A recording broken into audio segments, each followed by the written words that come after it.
할렐루야. 2026년 7월 8일 수요일 아침입니다. 지난밤도 잘 주무셨나요? 오늘 찾아가는 말씀 열왕기하 24장입니다. 열왕기하 24장 영적 변화가 필요한 이유가 뭘까요?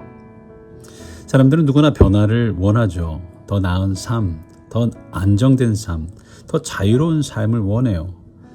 오늘 말씀 보니까 남유다의 마지막 왕들도 그랬습니다.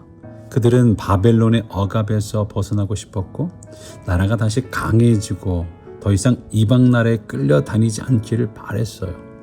그러나 문제는 그들이 변화를 원하면서도 정작 하나님 앞에서 자신은 변화되지 않았다라는 거죠. 나라의 형편은 바꾸고 싶어 했지만 자기 마음과 태도는 바꾸려 하지 않았어요. 정치적인 현실은 바꾸고 싶어 했지만 하나님 앞에서의 삶은 바꾸려 하지 않았다라는 겁니다. 오늘 열왕기하 24장은 남유다가 멸망으로 치닫는 역사를 보여줍니다. 그런데 그 중심에는 반복되는 한 문장이 있어요.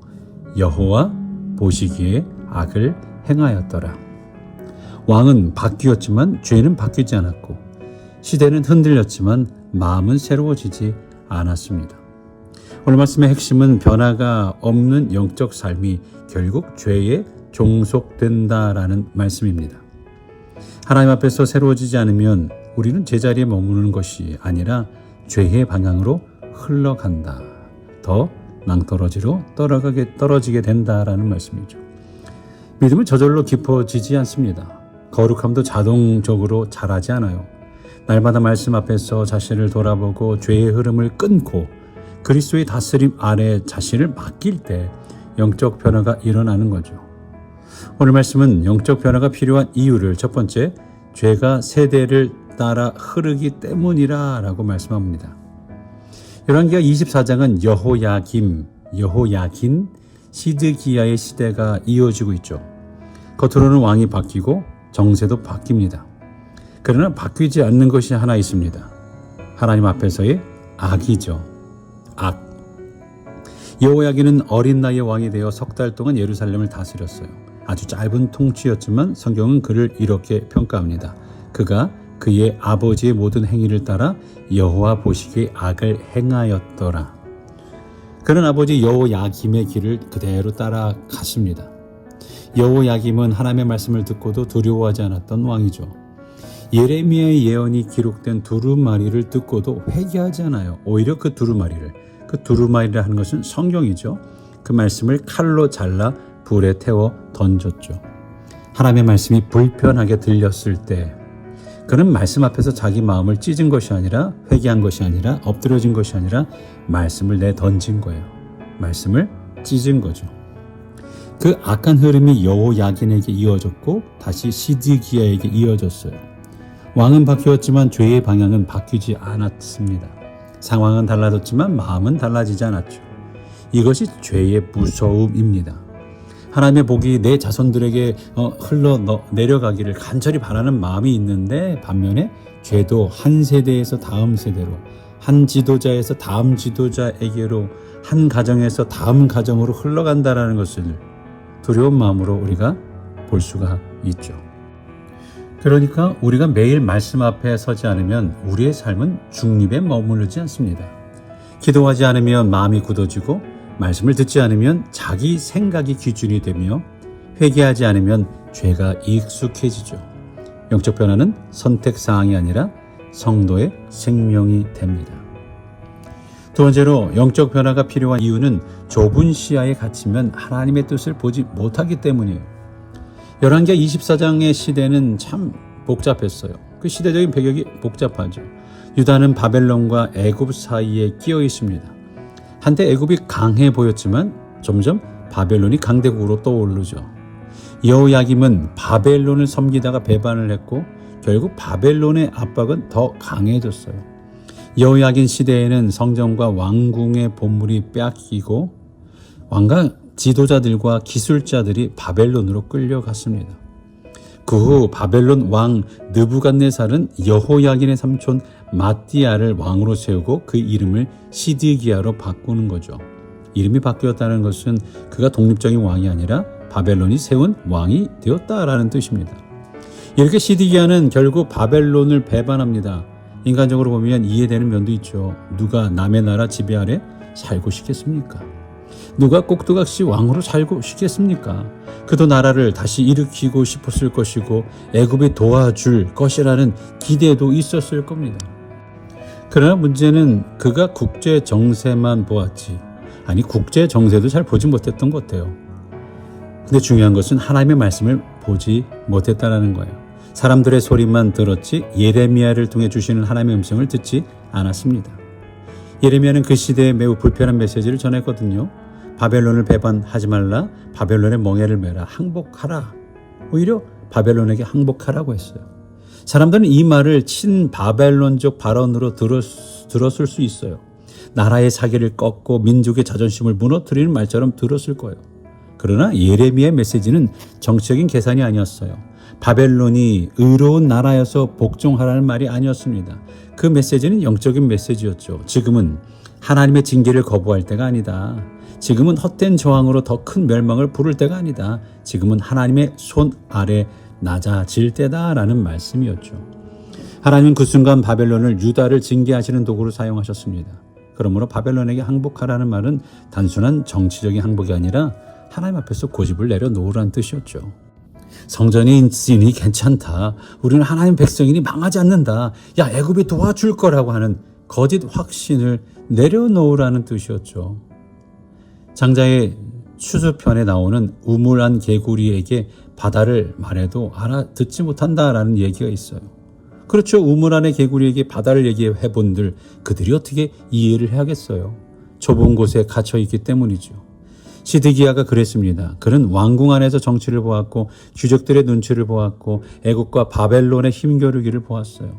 그러나 역사를 다스리시는 하나님의 손을 보지 못했던 거죠. 우리도 그럴 수 있습니다. 눈앞의 문제만 보면 하나님이 보이지 않습니다. 사람의 말만 들으면 말씀의 음성이 들리지 않습니다. 내 경험만 붙들면 하나님이 여시는 더 넓은 길을 보지 못합니다. 성도는 자기 완전함을 주장하는 사람이 아니라 자신의 불완전함을 그리스도께 맡기는 사람이죠. 이제 세 번째로 영적 변화가 필요한 이유는 말씀을 듣고도 결단하지 않으면 결국 불순종으로 끝나기 때문입니다. 예레미야 메시지는 영향력이 있었습니다. 왕들도 그를 알았고 지도자들도 그를 알았고 백성들도 그 메시지를 들었죠. 시드기야도 예레미야를 완전히 무시하지 못했어요. 그러나 결정적인 순간에 그의 말을 하나님의 말씀을 순종하지 않았죠.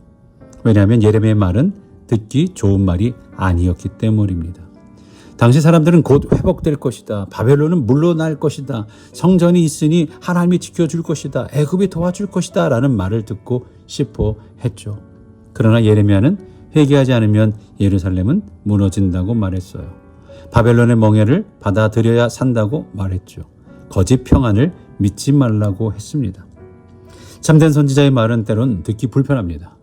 거짓 선지자는 사람들이 듣고 싶은 말을 해주지만 참된 선지자는 사람들이 들어야 할 말을 전하죠. 예레미야는 유다를 미워해서 심판을 말한 것이 아닙니다. 유다가 살기 원했기 때문에 심판을 말했던 거죠. 그런데 시드기야는 듣고도 결단하지 않았어요. 예레미야의 경고보다 애굽의 도움을 더 현실적으로 생각했죠.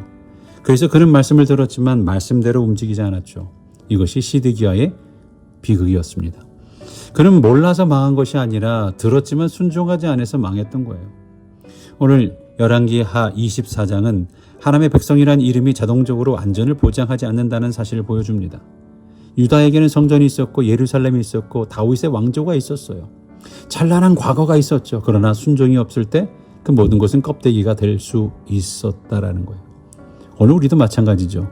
교회 다닌다는 건 누구의 자녀야? 신앙의 가문이야? 등등등이 자동적으로 우리를 지켜주지는 않습니다. 중요한 것은 지금 내가 하나님의 말씀 앞에 변화되고 있는가, 지금 내 마음이 주님 앞에 낮아지고 있는가, 이런 거예요.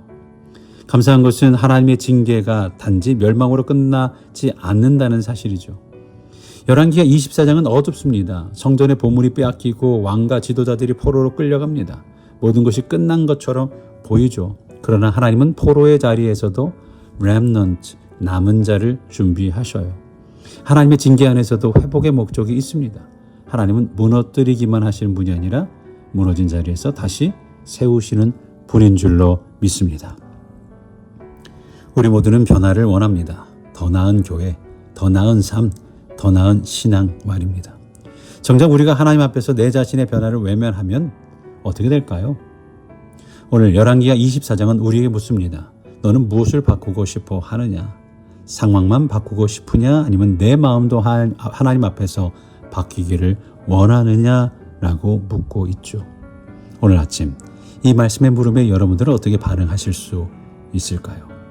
이 말씀을 묵상하며 우리 안에 반복되는 죄의 흐름을 끊어달라고 기도하고 우리 우물 안 개구리처럼 좁은 시야에 갇히지 않고 하나님의 뜻을 보게 해달라고 기도하며 말씀을 듣고 결단하여 순종으로 나아가는 우리가 되도록 함께 기도할 수 있기를 바랍니다. 이 가운데 50주년을 준비하며 우리를 위해 이주영 집사님께서 기도해 주시겠습니다. 살아계셔서 지금도 역사하시는 하나님 아버지, 오늘도 말씀으로 하루를 시작하게 하시고 교회 창립 50주년을 준비하며 함께 기도하게 하시니 감사드립니다. 50년 전 하나님의 뜻 가운데 이 미네소타 땅에 우리 교회를 세워주시고 지금까지 다양한 모습으로 주님의 사역을 감당하게 하심을 감사드립니다. 지난 50년 동안 우리 교회를 통해 살아 역사하시는 하나님의 은혜를 경험하게 하시고 성도들의 기도와 헌신으로 서로를 섬기며 세워가고 이 땅 가운데 하나님의 나라를 이루어가게 하심을 찬양합니다. 그러나 지난 시간들을 돌아볼 때 우리는 서로를 온전히 이해하지 못하고 자신의 생각을 앞세워 상처를 주기도 했습니다. 사랑하기보다 판단하고 정죄했으며 하나 되게 하시는 주님의 뜻보다 우리의 뜻을 앞세웠음을 고백합니다. 우리의 연약함과 어리석음을 용서하여 주옵소서. 이제 새로운 50년을 준비하는 이때 우리 모두가 하나님의 마음을 품고 서로를 더욱 사랑하게 하시며 성령 안에 하나 되어 주님께서 맡기신 복음의 사명을 충성되게 감당하는 교회가 되게 하옵소서. 우리의 계획보다 하나님의 뜻을 먼저 구하게 하시고 모든 사역 가운데 주님만 영광 받으시며 다음 세대와 이웃 그리고 열방을 향한 하나님의 비전을 이루어가는 교회가 되게 하옵소서. 성령님, 우리 교회를 붙드시고 인도하여 주시며 앞으로의 50년도 변함없는 하나님의 은혜와 신실하심을 세상 가운데 증거하는 교회가 되게 하옵소서. 이 모든 말씀 우리 주 예수 그리스도의 이름으로 기도드립니다. 아멘.